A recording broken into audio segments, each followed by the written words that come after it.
That was pretty great. I just want to be aware of everyone's time. So, Christy, whenever you want to start the recording. Yes, ma'am. Whenever you're ready. Okay. Well, good morning, everyone. Thank you for joining us today. My name is Paula McCain. I'm one of the senior business advisors here at the North Central Texas SBDC, or for small business development centers. Today is National 1109 Day. 1109 is an organization that is dedicated to helping veterans. Here's a picture of my veterans. Aw. The SBDC is a leading provider of assistance for small businesses. We are grant funded, and because of that, we can bring webinars like this and all of our services to you at no cost. This session is being recorded and will be posted to our YouTube channel. Today, our session is titled Time Management in QuickBooks Online.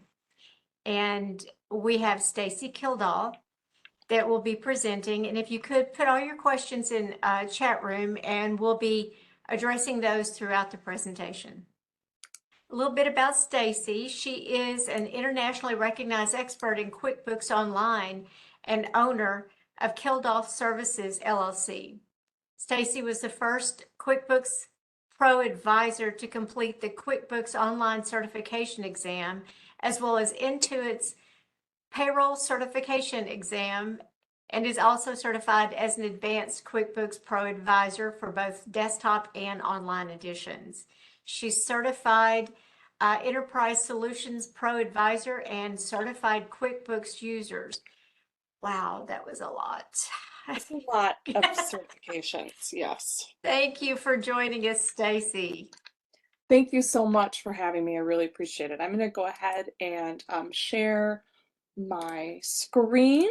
Perfect. Make sure everybody can see.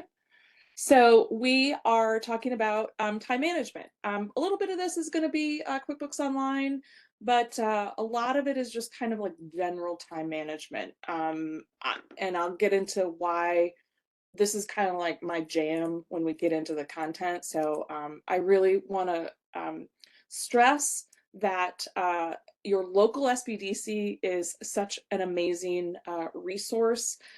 All of the services that they provide are completely confidential.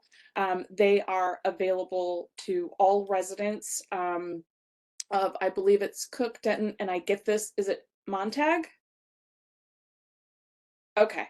So counties, and they work in partnership with the SBA, the Small Business Administration. So I can't stress enough how amazing the resources are that are available to you guys as small business owners. So please visit their website, check out their other training, and also you can call and make an appointment to talk to a small business counselor. They're amazing people. And I want to thank them for inviting me to do this. Like Paul said, I am a bookkeeper. I've been using QuickBooks in various forms since about 1998. And I'm actually a trainer for Intuit, and I've been doing that for, I just realized the other day, 18 years. It's been a really long time. So almost as long. This is the 20th anniversary of my business. I started doing this in 2003. So it's been a long time. So what we're going to talk about is I have a hot take. It's not really a hot take, but like everybody the last few years is like, oh, I hate email. Email is the worst. I'm a big fan of email, and I'm going to talk to you about how I use email. We're going to talk about using a calendar. I live and die by my calendar. If it is not on there, I don't show up to someplace. How important and how helpful to-do lists are. And then we're going to talk a little bit about how you can save just a little bit of time using some of the features in QuickBooks Online. And then we'll have some time for discussions. So one of the things everybody says, you shouldn't use email. Email's the worst. I disagree with that. I think that email is an amazing tool. Everybody has it. Everybody uses it. Everybody knows how to use it. And I think it's a very easy way for me as a bookkeeper to interact with my clients. I tell them, if you want, you can text me, you can email me. whatever is easiest for you. But really what it boils down to is the majority of them, they don't want me to ask them to download a separate tool like Slack or use a Discord or, you know, anything like that. I have a couple that have messaged me on like Google Chat. I don't use Microsoft products, so there's no, whatever their messaging system is, I use Google Suite, Google Office products. So it's really easy. And the way that I have it set up, and this was, I'm just going to tell you, to be honest, it was 100% accidental. Way back in the day when we first started getting email accounts and setting it up, and it was just everyday thing, I had a Hotmail account, I had a Yahoo account, and as soon as Gmail came on the scene, I got an account. It was an invite only. And so I somehow got an invitation. And so what I had done inadvertently is the Hotmail account was all of the junk. That's what I used to sign up for websites and, you know, subscriptions and the stuff that I was going to forget and didn't really want to look at. And then I used my Yahoo account to sign up for all of my utilities. And these days it's also associated with my Apple account. It's associated with all of our streaming services.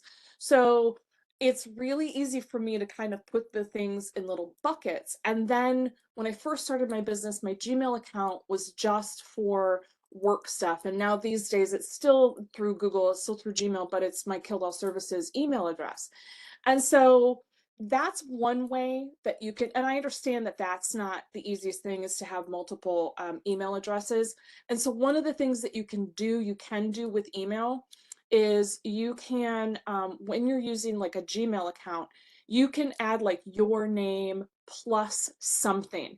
So one of the things that another one of my pro advisor friends does is he has a Gmail account that is that he uses every day.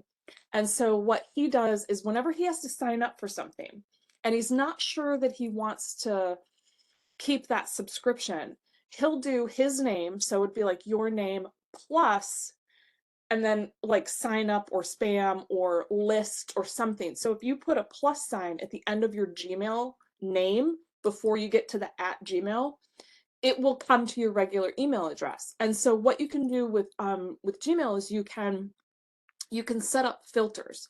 So one of the things, if we go over here to my Gmail, and this is like a demo account that I have, one of the things that I could do with this is set up some filters. So if I go in to my settings over here, and then I want to do all settings, and I go over to my filters, I can create a new filter, right? Click create new filter. And then I can say, if it is to, you know, whatever, name plus lists at gmail.com, I can basically, so whatever my name would be, I'm just adding the plus list. I'm going to use this email account whenever I sign up for anything that I'm going to get a list for. And I can go ahead and say create filter. And then what I can do is I can automatically mark it red when it comes in. So anything that comes to my inbox that is addressed to that email address, which I'm editing and saying the plus whatever, I can apply the label and I can create a new label and say, this is my list, or my, subscriptions, lists, whatever. And I can say create. And then what I can do is I can apply that label. And then the other thing that you can do is you can automatically archive it, right? So if I know that I'm not sure that I want to see this stuff, but I still want to get the emails, I don't want to delete it, and I don't want it to go to my junk, I can create this filter. So I can say I want to skip the inbox, mark it as red, and apply the label. I'm actually going to go back here because my name here, I'm going to use my actual, I can't remember, this is my demo account. So this is QBOA Realm Test, right? So I'm going to say, I don't want this list. So I'm going to create a new filter. Sorry about that. I'm actually going to do this and then send myself something. So I'm going to create my new filter, and I'm going to say it's 2 plus lists at gmail.com. Okay. there. And then I'm going to say create filter. I want to archive it. I want to mark it as read. And I want to apply the label that says, and I'm going to put this new list, and I'm going to say lists, and then say create. And then I'm going to create the filter. So nothing's going to happen right now because I don't have anything. So I'm going to go ahead and I'm going to send myself something. And you'll see how this works. And I'm going to say test and hi. And we're going to send this. So I'm sending this from my other email address. So now if I go to my inbox, it might take a couple seconds, but that email should show up. And if I go to all mail, it might take a minute. There, maybe it's in here. List. No, it's going to take a couple minutes, so we can come back. So what happens with this is when that email comes through, it's going to automatically be marked as read. It's going to get archived, so I'm not even going to see it in my inbox. And then, but it's going to have that label applied to it, so I can always go find that label in my Gmail account and look at all of those emails that come in. So that's one way that you can save time. The other thing is that if we're looking, and there it is right there. So I come back, this is what I said. So if I go into my inbox, I can see here's all the stuff that I have. And because I use this plus to sign up for something, if I go over here to my lists, here's the email that was sent. I just sent it to myself, and you can see it was sent to this email address. You can do plus whatever you want, and it'll come directly to your regular Gmail. So now it's not getting deleted. It's not going into junk. I don't know if I'm going to want to keep this subscription or stay on this mailing list. So I can leave this here and go review this as I need to when I have time, and then go hit unsubscribe if I want to. The other thing that I'm a big fan of doing is using the stars. So if I have something that I know I have to do later, a lot of times what I'll do in the morning when I get up before I take my son to school is I'll go through my inbox and I will delete anything that I don't need. So, or if it's something like this morning I ordered some stuff for Christmas presents for my kids. And so I got notifications that they shipped. So I'm going to mark those, I'm going to read them, I'm going to label them as personal, and I'm going to archive them. And what I'm going to do is leave in my inbox just the stuff that I need to address later in the day. So we can pretend that this isn't just, my demo account, and maybe I'm going through these and, I don't need this one or this one. I don't need any of these watered ones. I'm going to go ahead and delete and say, I don't need that. And then what I can do is I'm going to leave these in my inbox as to-dos. I might read these now and say, okay, yeah, here's what this is. Here's this. I'm going to go through. Or I could just choose to say, I want to mark all of these as read. They're all read. I'm going to deal with them later. And then I'm a big fan of using labels. So you can see we have these labels. So if I want, I can mark these and say this, I want to send my label and I want to do subscription lists, and I'm going to apply. So now maybe later during the day, I need to just focus on this particular client. What I'm going to do here is I'm going to say label subscription list, if I can type. So I'm going to search for the label, and then I'm going to say I want it if it's in the inbox.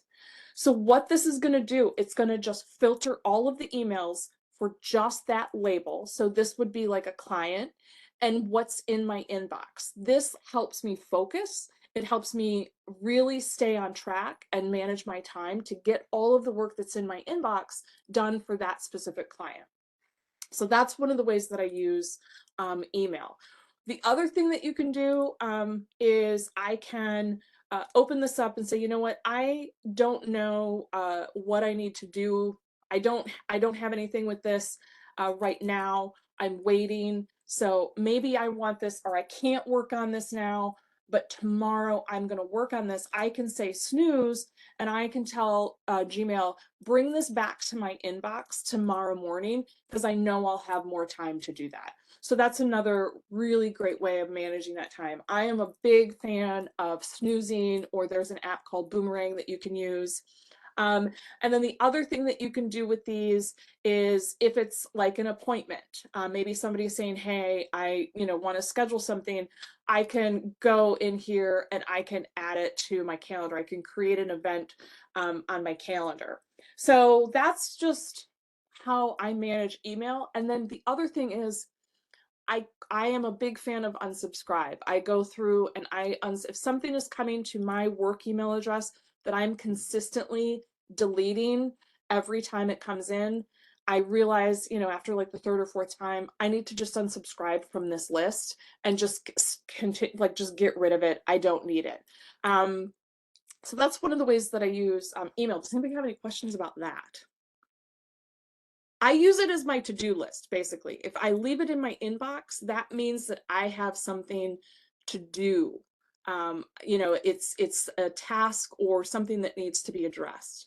Like if I look in my actual current inbox right now, I have many, many emails from one specific client that I've left there because I'm going to work on all of their stuff later today. So any questions about how I manage or any ways to manage email? I think it's a really great tool. Everybody has it. Everybody knows how to use it. It's easy. You don't have to have anybody that you're working with learn a new program or download another app or anything like that. Any questions? No, a couple of comments. Lori says that unsubscribe is her best friend. It's amazing. And she also likes the to-do list.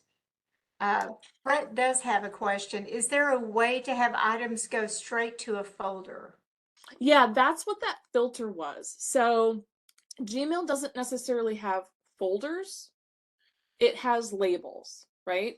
So when I set up that filter, and I don't know how Outlook works, I'm sure there's probably something similar with Outlook, but that's basically what I've done with this email right here. I set up a filter that says, when something comes in that says QBOA, and it's got that plus list, I want you to mark it as read, apply this label or put it in a folder, and then automatically archive it so I don't even see it in my inbox. I'm not deleting it so I can go review this stuff later when I have a chance. That's how you're going to do that. And you're going to do that through the your settings and then over to your filters, and you can create the new filter. And so if you look at this one, that's what this is. This is saying if the email was sent to this email address, I want to skip the inbox, which means just archive it and basically put it in my folder or my label lists. And it worked perfectly. So I'm sure there's something similar with Outlook. I just haven't used Outlook in probably 20 years. So I don't really know. The other thing is calendar stuff. So this is 100% true story. I was sitting in my living room a couple years ago and my sister texted me and said, "Are you on your way?" And I was like, I have no idea what she's talking about. And it turns out that it was my niece's recital. I had forgotten to put her dance recital on my calendar, which means I just didn't show up. If there's something or some place that I have to be, it has to go on my calendar or I will forget to do it. I'm going to show you guys my actual calendar so you can see what I'm talking about. And so my therapist is convinced. She wants me to go get checked to see if I have ADHD. I'm pretty sure I do, but I'm just super high functioning and I've been able to make it work for 49 years. But this is my calendar. So this is my actual calendar for this week. So you can see I'm doing this webinar.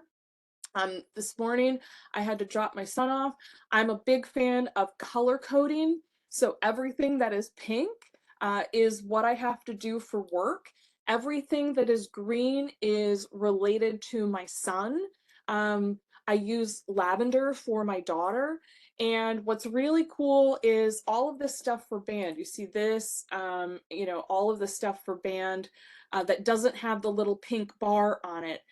That is because I have subscribed to my son's band calendar. So if like you can make your calendar public, you can share your calendar with other people in your workspace. And so you can overlay those. So if I look at like my calendars, my son has also shared his calendar with me, so I could choose his calendar and have that overlaid with mine. I don't, because he doesn't have anything on it right now. So you can see I have everything blocked out here to the point of go to the bus stop. So my son we do schools of choice because we don't live in the school district that he goes to. And so I have to drive to the bus stop, which is about 2.5 miles away, and go pick him up every afternoon. And because it's only the third, by the end of October, I had already forgotten to go pick him up twice, 2 times. Like the one time he texted me, "Did you forget something?" Which I thought was absolutely like hysterical. And I was like, "Oh my goodness, Eric, I'll be right there. I'm so sorry." Granted, my daughter was home from college and she had distracted me, but you can see, like, so I put this on here, and also this helps if I'm sharing my calendar with someone so that they can see what I have open or when I'm busy. This blocks this out so they can see when they're looking at this that for this 15 minutes during the day, I am unavailable. I have to go to the bus stop and pick up my kid. So, here I use gray. This is something that is tentative. So there's Intuit is doing a tax conference yesterday and today, and 2 of my friends are presenting. So I put their sessions on my calendar, but I put them in gray because if something comes up, I don't necessarily have to be there. And also I have an admin, and she knows that if it is in gray, she can kind of schedule on top of that, or just disregard it because it's really tentative. Once I make it pink, or green or whatever, she knows that she can go ahead and look at it. Looking to next week, yellow for me is travel. So next week is the QuickBooks Connect conference. And so I have everything in yellow. You'll notice, even though I'm going to be out of town, I still have the bus stop in green. And that is so that I get the notification so that I can text my husband and remind him he has to go to the bus stop and pick Eric up from the bus. So if it's not on my calendar, I don't end up showing up. I mean, I even have drive to practice. I have the drive time on the practice so that it's blocked out. This isn't necessarily to remind me, but again, it's to help anybody that I'm sharing my calendar with. The other thing that I do with my calendar is I block out stuff. So Intuit is in the process of getting their certification stuff ready, and I blocked out time on my day to work on some of that content. So you can see I had put in these blocks of time to set aside so I can work on that because I had a deadline of, Friday. So, I mean, you can see here, I even drop my truck off last week, pick up the rental. Like I had all sorts of, when I'm saying I put everything on my calendar that I have to do, I absolutely do. It's really important for me to do that. I put in workouts. This week I didn't because this week is such a weird week, but usually I have, like go for a walk or, hike or whatever, and I'll try to put those in my calendar. The weather's been a little spotty here in Michigan, so I haven't had that on my calendar. I've just been squeezing it in when I can.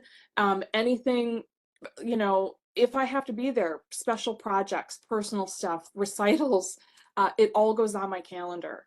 And again, if it's not there, I don't show up. So do you guys have any questions about the calendars? Just another comment from Lori. You are kindred spirits.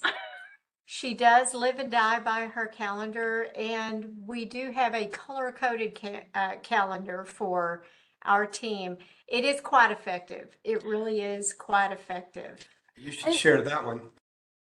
Yeah, and anybody that is looking at it or can see it when you share your calendar, and sometimes you can share like details. Like I know if I go in to my calendar here, and I can choose to share it. So if I go in I think I can go into settings, and I can choose to share the calendar if I need to. I can't exactly remember how to do it, but I can have, if I need to, I can share it with my husband and he can see what I have going on. I don't do that because I used to, and he never looked at it ever, not one time. So there was really no point. But it's really helpful. When I used to have people, working for me, I had somebody work for me for about 8 years before we parted ways. We would share calendars so that it was much easier for us if we had to schedule an appointment with a client where we both needed to be on that call. I could just turn her calendar on so I could see it alongside mine or overlaid with mine, and then pick the point, pick a time that was available. So it's really handy. And you're talking to somebody who's been working from home. I have 2 kids. I've worked from home since the end of 2008. My youngest was born, I have 2 kids. My youngest was born in January of 2009, and I made the choice towards the end of 2008 that I was going to move all of my clients remote so that I was working from home. And really, like, having those 2 kids and working from home, it's tough. It's really tough to set it aside and be done with work. And what I have found is I tend to be really productive in the mornings, like early in the morning, and then about between like 1 and like 4:30, I am absolutely useless. I'm just like, it's 1 o'clock. If somebody wants me to do something after 1 o'clock that requires brain power, it's not going to happen. But then I get another little push of productivity, usually around between 7 and 10. So whatever I can't get done in the morning, I don't worry about it, and I'll add that to my calendar. I mean, you can see last week I did that here, where on Wednesday, I had, webinar, and I basically pushed working on that content to 6 o'clock. Eric was at, band practice, marching band practice. So it was much easier and quieter. And the day was just, I was getting less emails. So that's just me. And so when you're working from home, uh, the other advice I have to give about time management is figure out when you are productive. My times of productivity have changed a little bit over the years. I used to be really productive very late at night and prefer to work when my kids were younger. I preferred to work later after they went to bed. But now that they're older and I'm also much older, I tend to get up at the crack of dawn, whether I want to or not. And even without coffee, I'm much more, I get a lot more done at 5 to 7 o'clock in the morning. Also, to-do lists. I am a person who, if I write it, I will remember it for probably the rest of my life. So I am a big fan of making handwritten to-do lists. One of the reasons why I like them, I'm not gonna lie, it is very fun to cross that off your list. Sometimes I use my iPad. I have an app and I have an Apple Pencil to do that. Sometimes I just use a piece of paper, but it just helps if I don't have a specific email or I haven't blocked something out on my calendar. One of the ways that I use my to-do list is, every Monday morning I write a to-do list, who are the clients that I have to get payroll done for, and I list them out. Sometimes I can get all the payroll done on Monday. Sometimes it's Wednesday night at 8 o'clock that I'm doing it, but I want to make sure that I have that list and I have it in front of me, because if I write it down, I'll remember that I have to do it. Even if I were to send myself an email or something like that, I'm going to forget to do it. So any kind of like special project, I will put it on a to-do list, and you can use whatever you want for to-do lists. I mean, if you go over to, you can create to-do lists over here, right? So I can use Gmail. I can use Gmail, and I can create some tasks, and I can add tasks over here and do a to-do list right here in my inbox. My problem, and the reason why I don't use it, is I'm not going to remember it if I just type it. But if I write it, It'll be stuck in my brain for the rest of my life, whether I want it to be or not. And so to-do lists can be really helpful if it's something that's not, in your inbox, it's not on your calendar or whatever. And you have to figure out a system that works for you, really. Do either of you guys use like to-do lists? I do. Do you handwrite it, or do you like type it out? I handwrite it.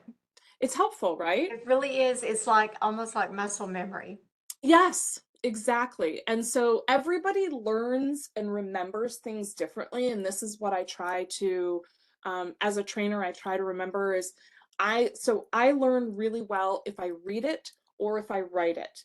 Other people are more, they learn by listening.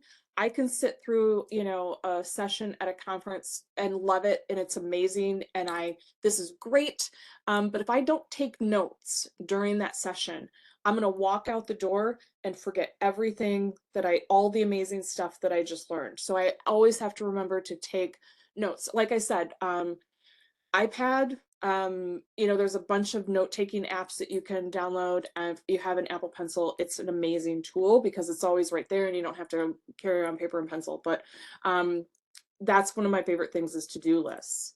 Yeah, we're getting a resounding yes from everyone. Yeah, okay. Yes, handwritten. And yes, I all wonder the if time. that's like a generational thing, because my kids don't, like, they put everything in their like phone or their computer. So Well, Cece shares that she did handwritten lists all the time, but she ended up with a whole bunch of paper in different places. So she moved to Google Tasks, nice. and she has that on her phone. So I have like scrap paper because I still have a printer and I still have to print stuff because I have kids. And so what I do is any of the scrap paper, I fold it in half. Like here's a bunch of sheet music from when my kids, had to print something out for band or whatever. And I just keep these little sheets right here. And I will handwrite my notes. If I'm on the phone or I'm in a meeting, I'll handwrite the notes. What you can't see on my desk, and this is another awesome like thing, and I don't know where I saw it. I'm sure I stole this idea from someone because I feel like I would never have had this original idea myself. But what I have they're probably about this big around, and they're dry erase circles, and you stick them right directly on my desk. And so I can take a dry erase marker, and when I'm in a meeting, I can just write directly on my desk. I do this when I'm doing a QBO recording for a virtual conference or for a webinar for Intuit. I will write down what I want to demo directly on my desk on my dry erase boards or dry erase dots. And then I have what I want to demo in the order that I want to demo it right here. And then when I'm done recording or I'm done doing the webinar, I can just wipe it clean.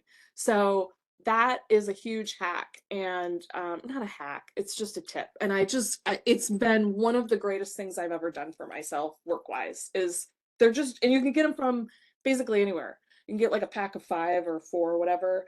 I have like some silver ones and a white one, and I just stick them right on my desk, and there's 4 of them right here. That's cool. Yeah, and they're so handy. The only thing you have to think about is your placement of them, because so mine are all kind of around the keyboard and the mouse, so that while I'm working, I'm not like wiping them clean. Getting the green marker all over your clothes. Exactly. So the other thing is like moving to QuickBooks Online. There are a ton of things that we can do in QuickBooks Online that are going to save you time as you're doing your books and you're working in QuickBooks Online.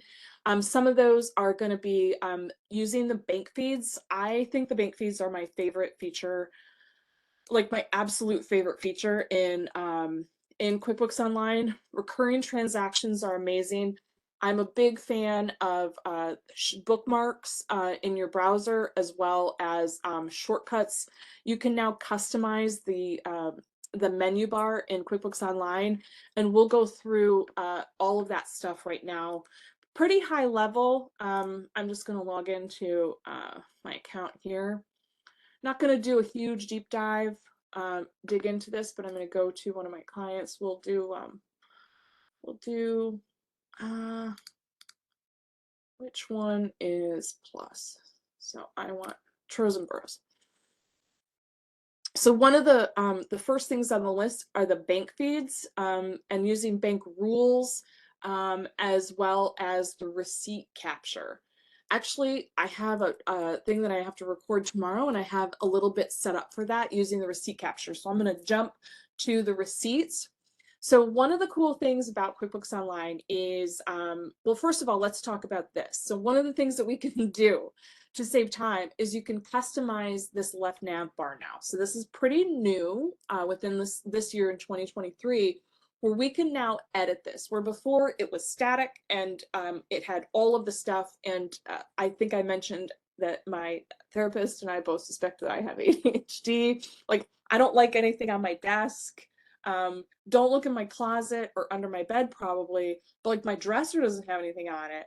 Like, I have to have kind of no clutter in order for my brain to work. And that is also true of like my computer screen.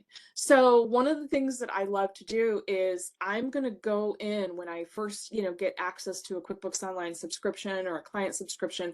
I'm going to go in here and I'm going to bookmark the stuff that I do all the time. So as you're working in QuickBooks Online and you're realizing like, wow, I'm creating a lot of estimates and I'm doing invoicing and I'm receiving payments, those are the things that I do the most. Or maybe if you're like me, where you are managing the bank feeds, so you're managing the bank transactions, you are looking up vendor names. So maybe you have to find vendor names and see what you use, like what that vendor, what accounts we posted transactions for that vendor to in the past. So that's another thing that I do pretty often. I'm also doing bank reconciliation, and maybe I'm doing receipts and reports. So I can go ahead and click save. So I've added all these. The really cool thing with this is now I can also put these in the order that I want them. So I can drag this up here because receipts to me go hand in hand with the bank transactions.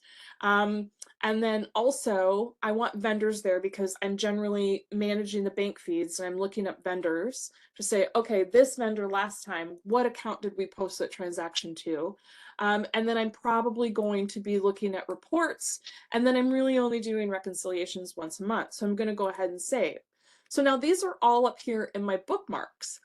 I maybe don't need all of this stuff down here in the menu, but I don't want it to go away. So I can go ahead here and click on the little pencil. I don't need the overview. I already have transactions. I don't need sales.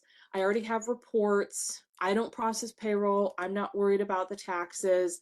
I don't need this or this or this. But I do want my accountant there. So I'm going to go ahead and click on, and you can scroll down, and you can move these around as well. So I'm probably going to, and I'm going to click save. So now it's tidied up, right? So only the stuff that pertains to what I'm doing is showing up here. So my tiny little brain isn't going to get distracted by all that stuff over there. And also I don't need most of that. That being said, all that other stuff is still here. It's just under more. I just don't need to see it. Okay, so that's one of the time-saving things that you can do in QuickBooks. So because vendors is actually here in expenses, it just saves me like one click, right? But I'm a big fan of saving that one click. I'm very lazy about moving my hands from the keyboard to the mouse. Very, very, very lazy when I have to do that. So I can just get to my vendor list by going over here and clicking once. I'm going to do that. The other thing that you can do as well with QuickBooks Online is you can create bookmarks.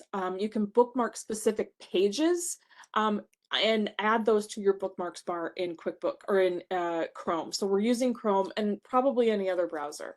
So you can see here what I've done is I've created bookmarks. And so if you're a business owner and you have people working for you and you want them to do things in a very specific order, you can create a folder on your bookmarks bar, and then you can go to that page in QBO, and you can create a bookmark and put it in that folder, and you can reorder it so that it's in the order of the way that the workflow works. So in QuickBooks, we're going to create an estimate, then we're going to convert it to an invoice, we're going to receive the payment, and then we're going to make a deposit.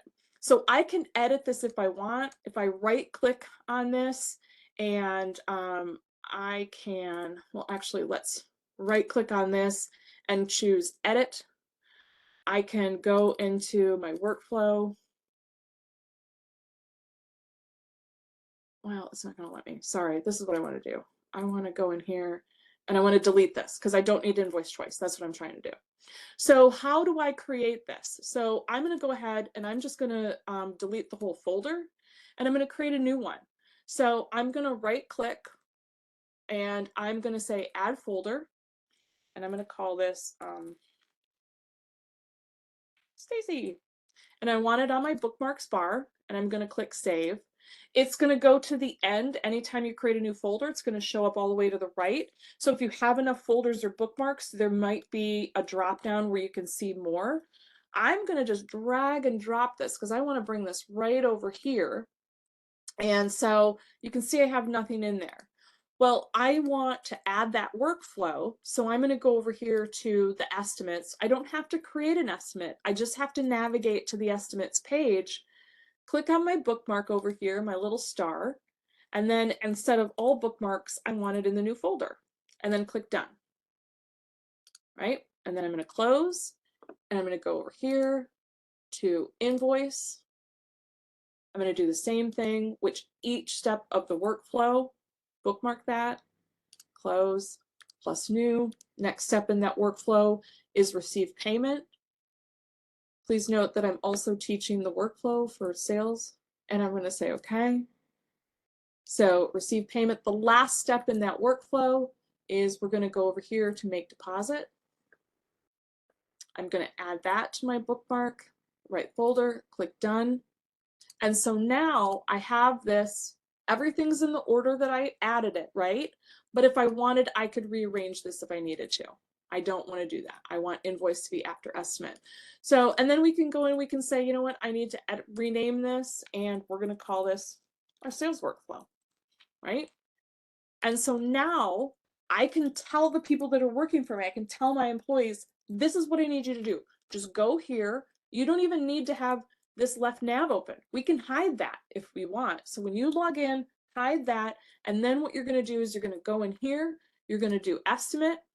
They're going to create the estimate.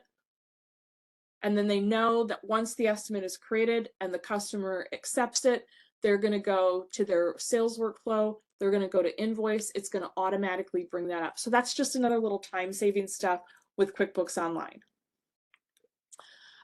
So that's our bookmarks and our shortcuts. The other thing that we have is our bank feeds. So huge fan of bank feeds. You can see we have a bunch of transactions in here. And so we'll look at this one. So we have 4 credit cards connected here, and this one has 33 transactions that we need to look at. What I can do is I can create a rule. I can actually even, I want to change this. So the first thing I'm going to do is I'm going to click on this. I want an editable date field. I want to show bank details. And so if I uncheck this, notice that that description changes to bank details. If you are using QuickBooks Online, if you don't do anything else with the bank feeds, make sure this says show bank details. And here's why. This description that shows up when I uncheck this, this is something that QBO just makes up. It just creates, I don't know what the criteria it uses to create it, but I want the bank details. And what this means is if I were to log into this credit card company, this is a Capital One card. If I were to log into this Capital One card and look at all my transactions, what is in the bank detail is exactly what I'm going to see when I log into that account, whether it's a bank or a credit card or whatever. I also want to make sure that I'm copying the bank detail to the memo.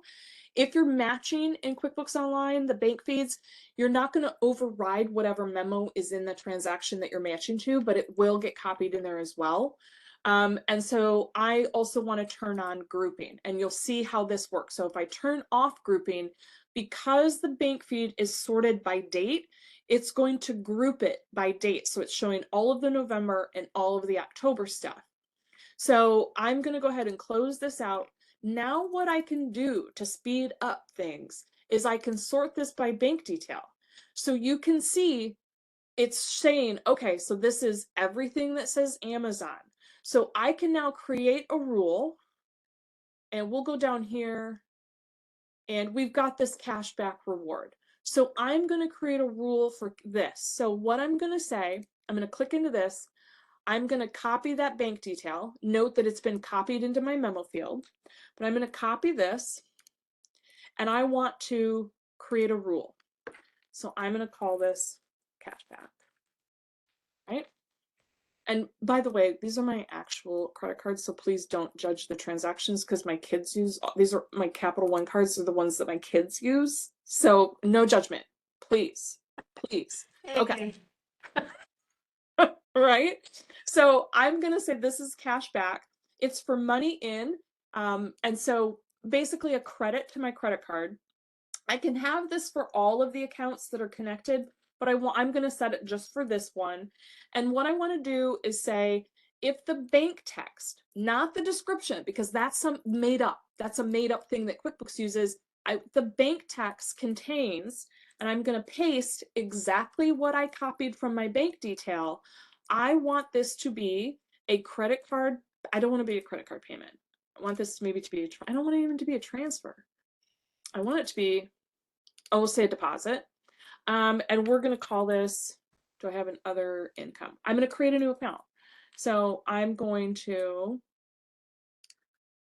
add a new account. So this is going to be other income, and it's going to be other miscellaneous income. And I'm going to call this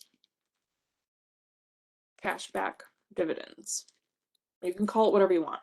Basically, I'm getting cash back from Capital One here, and I want to record that as income and save and close. So now what's going to happen is I can say that this is, we'll call this Cap One. I'm going to add Cap One as the payee. So I want this in as a vendor, not a customer. I'm going to ignore all that and click Save. And so I want to say also keep the existing, and I'm going to delete this, but I want there. I don't want I don't want to override that, and I don't want this auto added. So auto add means every time it sees this, it's going to automatically create this transaction as soon as it comes in, and you don't even have to review it. Because I am an accounting professional, I'm a psychopath about that, and I want to make sure I see all of this stuff before it gets posted to the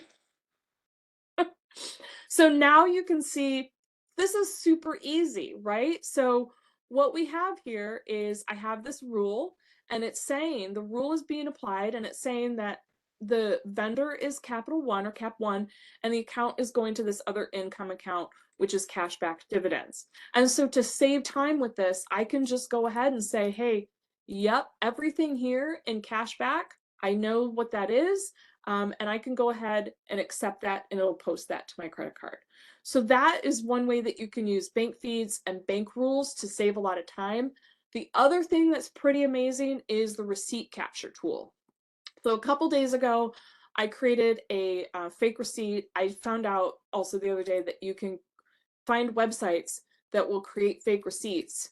And so you can put in the name, which I called a real business name. And then their logo is they're busy with busy business. And then I put in some line items that you can see they're really legitimate business expenses. So because I have to do this training, I have to do this recording in a couple weeks. So I've got this receipt for 2112. I'm also a huge Rush fan, and it was my first Rush album. And so what I can do with this is I can say I want this to be either receipt because I've already purchased it, or I can create a vendor bill. And so it allows you to say, okay, this payee is a real business name, you know, the transaction, whatever, this is something I've got to pay. If this were a vendor bill, but this isn't, this is a cash receipt. So I want it to be a real business name, And this is, we'll call it, we have office supplies. It's where all the bodies get buried. When my clients don't know what to do, they dump it either to cost of goods or office supplies, and I'm fine not digging those bodies up. I don't care. Leave them there. I don't want to know. And then I can put any name on here, and then that's all I have to do. Oh, well, actually, I shouldn't say this. So this is the bank or credit card account. So I actually want to put in the credit card account here, not the bank account. So it was a receipt. And what I want to do is put in the account from which it was paid, right? So that's what I need to do here. I apologize. Now down here, this is where I'm going to put in the office supplies. So this is where I want to categorize it and put in what it was. And you can see QBO is reading the transaction. So it already read the amount. I can put in a description if I want. I can also, I can put in, like, this is like legit expenses. I swear, I promise, it's real.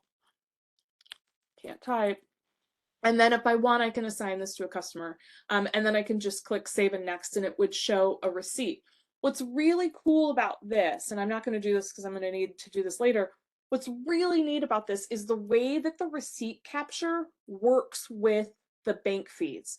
So I happen to be a fan of putting the transactions in via the bank feed and then letting the receipt capture match it.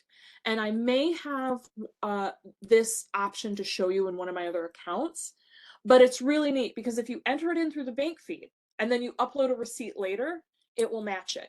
If you upload the receipt and put in the transaction via the receipt and then it comes through the bank feed later, it'll match it.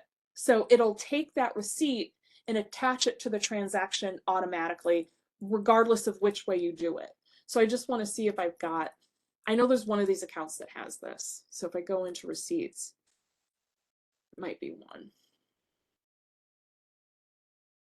No, let me check one more. Let me check my carrots and ferrets.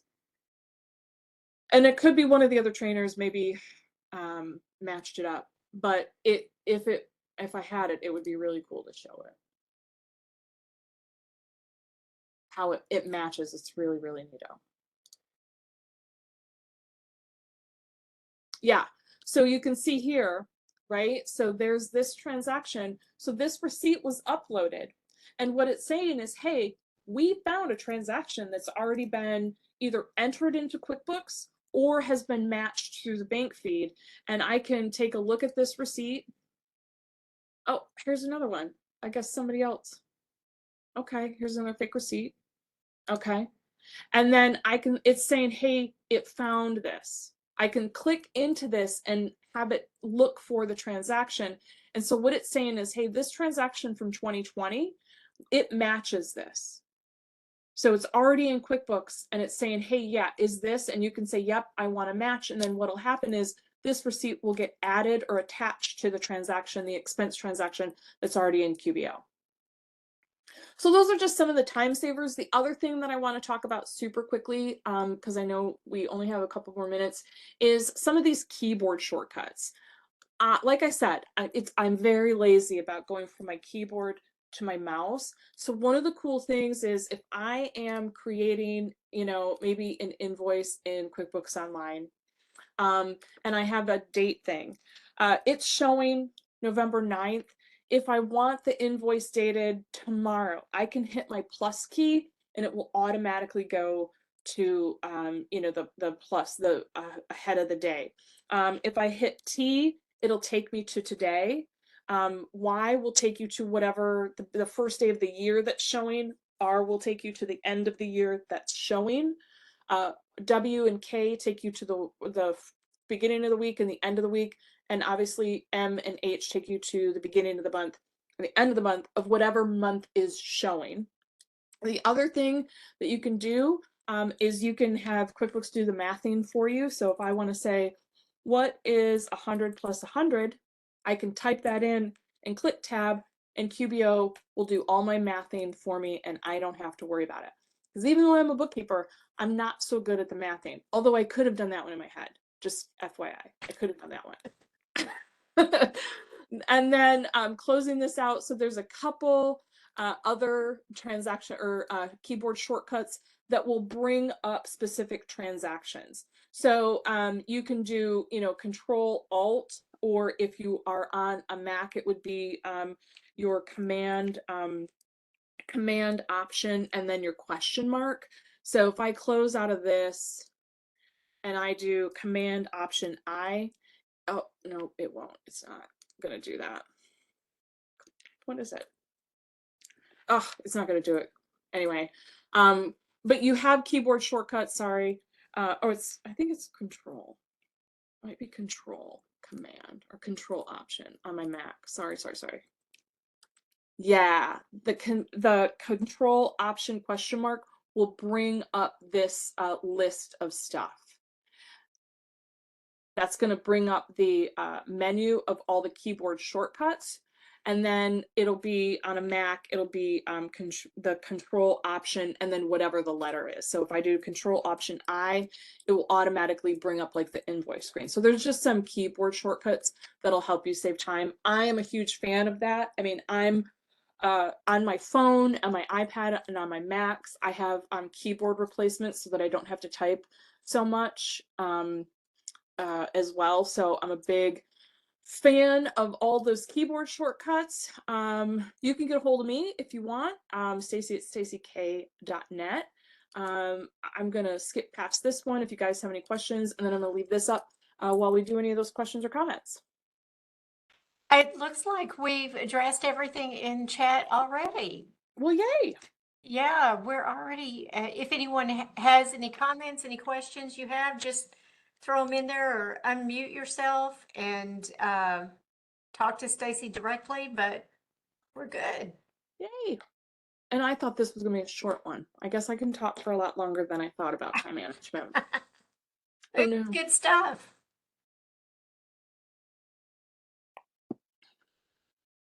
Well, Stacy, I thought that was really good. It actually gave me some clarity into maybe how you can use it a little bit, maybe into the personal side versus just the business side. And I really hadn't thought about that before. So that was some really good insight.